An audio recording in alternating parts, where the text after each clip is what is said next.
Disclaimer: just as much as anyone would, once you know an exploit you'll feel tempted to use it. Since you're playing RLCraft, it's probably for the challenge. So, for your experience in the game, I suggest you don't abuse these techniques. But that's up to you, obviously. In my RLCraft series, I don't use these methods, or at least not for the sake of farming experience. All the methods that I'll be showing you can be performed at a very early stage of the game and don't require any special buildings or equipment, at least not at the beginning. It can in fact be somewhat automated if you'd like to do that. These methods don't excel in individual XP output, but they are however very easy to, so to say, mass produce, making them exploitable. First of all, let's start with farming. It's the easiest to start off with, and can later be upgraded with greenhouse glass in order to make crops grow in all 4 seasons. You can see in which season the plant grows by opening your inventory and hovering your cursor over it. You can see what season it is by building a season clock with 4 quartz and 1 redstone. The automations can be made later on with pistons as you would with any other Minecraft farming automation. The only difference is since you do it for the experience, you'll have to manually be there to absorb it. All you can automate is the harvesting and pickup of the items. I suggest farming wheat, but all crops provide the same amount of experience, so feel free to use your personal favorite. Having the more wheat skill only provides a larger drop of wheat. XP drops remain equal. With the use of greenhouse glass, you can farm during all seasons. They have a radius of 7 blocks. Their area of effect is vertical, and multiple floors can be farmed for each greenhouse glass block that you place. This design, for example, works fine, even if it's 3 separate floors. The greenhouse glass block is made with 4 glass, 1 wood plank in the middle, and 4 cyan dye in the corners. All kinds of glass work, stained or not stained, as long as it isn't a glass pane. Since you're farming for the experience, you'll probably make a large field, and you normally wouldn't bother picking up all the wheat. However, what if I told you that all those crops can be used to further increase your experience? I suggest automating the item pickup though, since having to crouch or right click everywhere can get tiresome. So, for what else do you use crops if not to breed animals? When you feed 2 animals and they produce offspring, you are given experience and you can amass huge amounts of livestock in your pens, so just bring a stack of their favorite food and hope your PC doesn't overheat due to the lag. I suggest using cows or sheep, because at least you'll be able to put their leather or wool to some use. Pigs provide more meat, but you'll have plenty of that, so don't worry.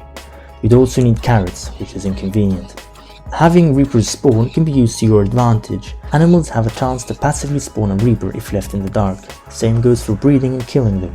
You can use this to your advantage in order to farm bones for your crops and obsidian in order to build a Nether Portal.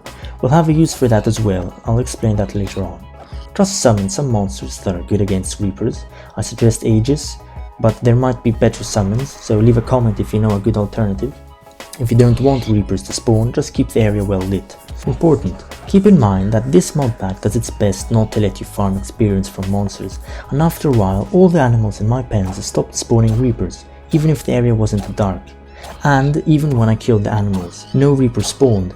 I don't know if this was intended to happen or if it's just a bug that I'm having. If I do find out, I'll probably write it in the comments, so give it a look. After a couple Minecraft days, they started spawning again, but only 2 after getting rid of half of all the animals in my pens. Bonus tip: this is not meant for experience, but if you want to farm animals for food, the Maca are probably one of your best choices thanks to their meat's healing properties. Next on the list are AFK Fish Farms. They also work to an extent in this mod pack.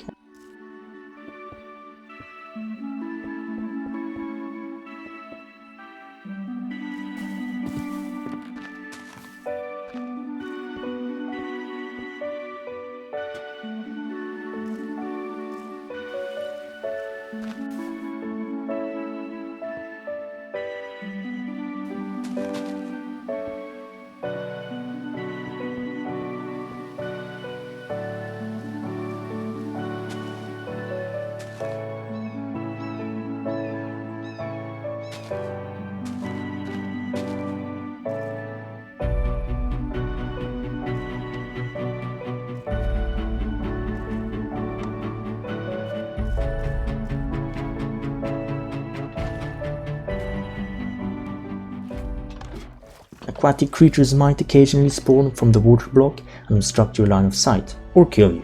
You never know in this mod pack. Like the Reapers, I only had fish spawn in the first 5 minutes, and then they never spawned again. When the fish spawns, it interrupts your fishing, forcing you to perform maintenance, which is killing the fish. So this technique won't be as good as it could be, but it's still worth mentioning. It's more about the enchanted items it gives rather than the experience, and because you can be AFK as long as you hold the right mouse button and as long as no fish spawns in your face. You can probably find different AFK fishing setups, but for this one make sure you're standing in the furthest left corner and that you're aiming in this exact spot, which is slightly above the bottom right corner. Least and hardest to make are the hostile mob XP farms. I don't suggest making these early on since there isn't a completely safe way to use them. As I said earlier, this mod pack does its best not to let you do this, and it's definitely not as good as the other methods I explained before, and in some cases it might also not work at all. What I'm trying to say is that it's very inconsistent. Sometimes nothing spawns, and other times a huge horde spawns that kills you even if you're in a safe spot. Or at least it was like that for me. As I already said, it's very inconsistent. This method consists of exploiting the passive spawn points created by certain blocks or structures, for example nether portals, lava pools or lakes. This means that we can make ourselves an artificial mob spawner, sort of. If you build some of these and use this layout or something similar that prevents you from being hit, then you should be able to easily farm most of the mobs that spawn. Salamanders are however the hardest to deal with, because they're only one block tall, so they can always shoot at you in a straight line. Now, these mob XP farms aren't very effective for experience since mobs don't spawn in a consistent way, but it can be useful because it provides a large variety of different monsters that you can either easily tame since they're trapped, or farm for their drops, which might be valuable. For the monsters that spawn in the lava pool, make sure that there's a hopper underneath. Most of their drops don't burn, so if you don't have the iron to spare, using trapdoors at the bottom works fine.